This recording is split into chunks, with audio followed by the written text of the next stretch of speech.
Salam hörmətli izləyicilər. Bu gün sizə direct and indirect speech haqqında bəzi ziddətli məqamları izah etmək istərdim.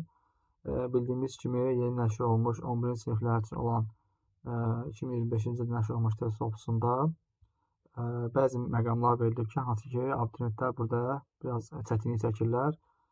Bu gün onlara aydınlıq gətirəcəm. Əvvəlcə deyim ki, bu mövzunu yaxşı yazmaq üçün məsləhət bilərdim ki, şagirdlər, abituriyentlər Gerund mövzusunu təkrarlasınlar, işləməyə başlamasından əvvəl bu testləri, eyni zamanda kompleks object, yəni mürəkkəb tanımlıq mövzusunu təkrarlamağa başlasınlar və bir də məsləhət bilərdim ki, zamanlar mövzusuna bir baxsınlar. Eyni zamanda direct and indirect speech-də çevrilmələr var, hansı ki, hansı zaman zərfinə çevrilir.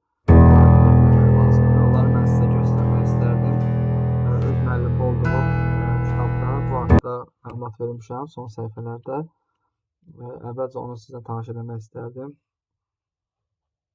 Demək, burada gördüyünüz kimi bu vəsaitdə biz burada hansı zaman zərfi, hansı əvəziyyət çevrilir. Bax, bizə test toplusunda çevrilmiş formada olan, yəni burada bu vasitəsiz nitqdir, hansı dırnaq içərisində. Bu isə vasitəli nitqdir. Bizə vasitəli nitq formasında cümlələr təklif olunub testlərdə və oradan bizdən tələb olunur ki, doğru cavabı seçək. Biz burada əgər görürük ki, hansısa variantda tutaq ki, tomorrow saxlayıbsa, həmin variant yanlışdır. Bizə lazımdır, bax, bu çevrilmiş qırmızı ilə verdiyim variantları götürək, olan testi götürək. Düzdür, bir-iki istisna məqam var, onları deyəcəm sizə. Amma testlərin 90%-də biz bu çevrilmiş zaman zərfləri olan variantları götürməliyik ki, doğru cavab həmin cavab olsun. İndi mən sizə istərdim ki, bəzi məqamları nəzərə çatdırın. Demək, ilk öncə tell feilindən sonra birbaşa zət vermək olmaz. Telldən sonra zət vermək üçün birinci gərək obyekt verilsin. Necə ki, burada nümunədə görürsünüz. She told me that she was busy. She told that, sonra nəsə cümlə vermək, bu yanlışdır. İkinci qeydimiz suggest feili ilə bağlıdır. Suggest feilindən sonra gerund verilir. Bəli, özündən sonra gerund tələb edən feildir. Suggestdən sonra məstər vermək olmaz, yəni infinitiv vermək olmaz.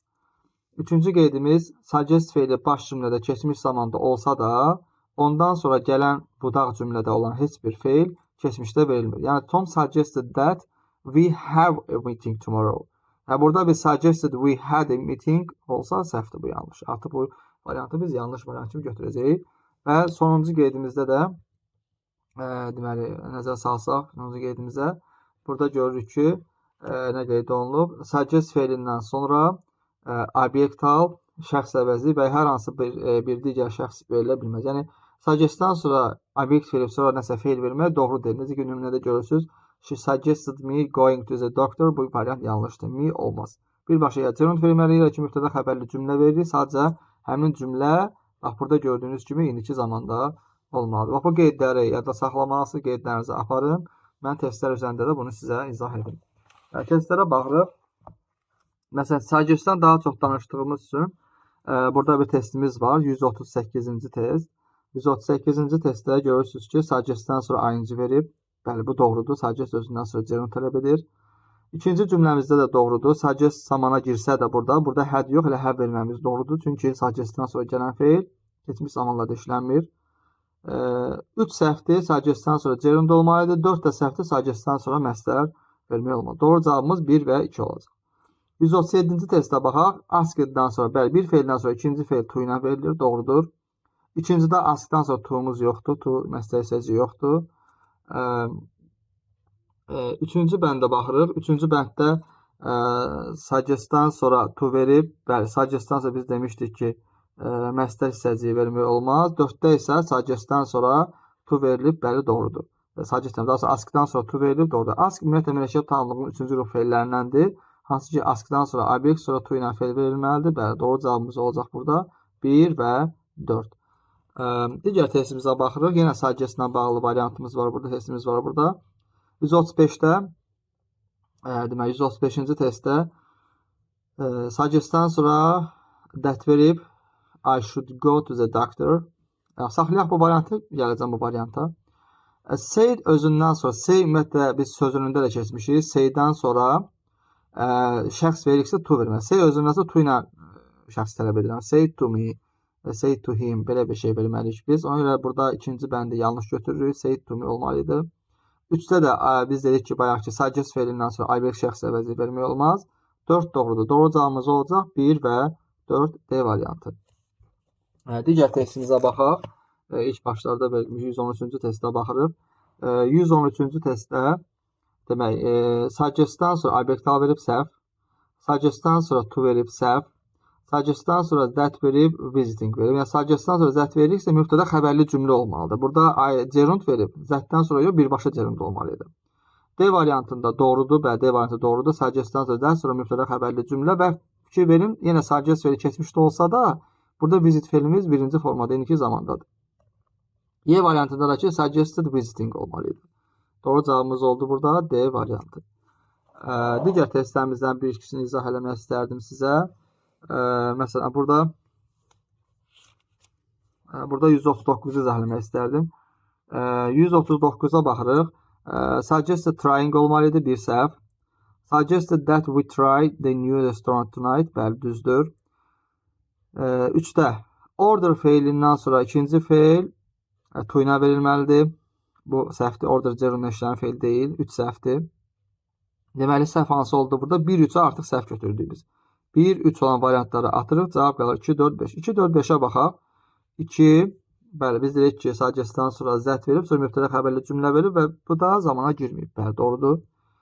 4-ə baxırıq. Recommend özündən sonra gerund alan feildir. Gerund verilib. Yenə də Z-dən sonra suggest verib, suggestdən sonra we mübtəda xəbər verib. Should da ki, burada modal feil olaraq işlənir. Bir zamanda doğrudur. Digər testimizə baxırıq. Əvvəllərdən istəyirəm izah edin birini. Məsələn, 102-ci testə baxırıq. Demək, 102-ci testdə askdan sonra zət olmaz. Biz bunu bəli, ötən dərslərimizdə məlumat vermişdik. Bunu cümlənin ardını gətirərkən askdan, ask, wonder və want to know feillərindən sonra that bağlayıcısını vermək olmaz. İkinci bənd, B bəndində said to me olmalıydı, to olmalıdır saydan sonra. C variantı səhvdir, çünki C variantında told zət olmur birbaşa. Told me zət, told him zət olmalıdır. Bayaq qeyd elədik bunu. D variantı doğrudur. Y variantında isə said keçmişdədirsə, baş cümlə feili keçmişdədirsə, digər feilimizdə had olmalıydı. Həm də bir məsələ var ki, burada B variantı niyə olmur? Həm to me olmalıdır. Həm də yesterday yox. Biz dedik ki, yesterday vasitəliklə çevirəndə nəyə çevrilir? The day before'a çevrilir.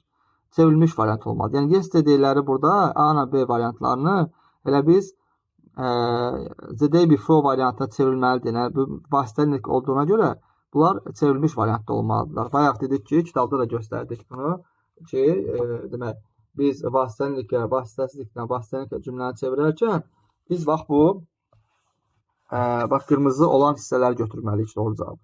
Yəni, biz də burada yesterday görürüksə səhvdir. The day before olmalıdır. Bəli, burada da yesterday'ləri atmalıyıq. A və B variantlarını. Eyni zamanda before'dan qabaq had olmalıdır. Before biz zamanlardan birik ki, before'dan qabaq had talked olmalıdır. Bəli, doğru cavabımız burada D variantıdır. 103'ə də baxaq. 103-cü testdə ask zət olmaz. Tell birbaşa zət olmaz. Wonder zət olmaz. Qalır burada bizim D və Y variantlarımız. Y variantı da səhvdir, çünki cümlənin ardında do-nu saxlayıb. Biz demişik ki, cümlənin yardan sonraki hissəsini təyin edərkən cümlənin ardını təyin ediriksə, burada biz cümlənin nəqli cümlə formasında görməliyik. Do keçib aydan əvvəli olmaz belə bir şey. Cümlə nəqli cümlə formasında çevrilməlidir. Doğru cavabımız burada D variantı.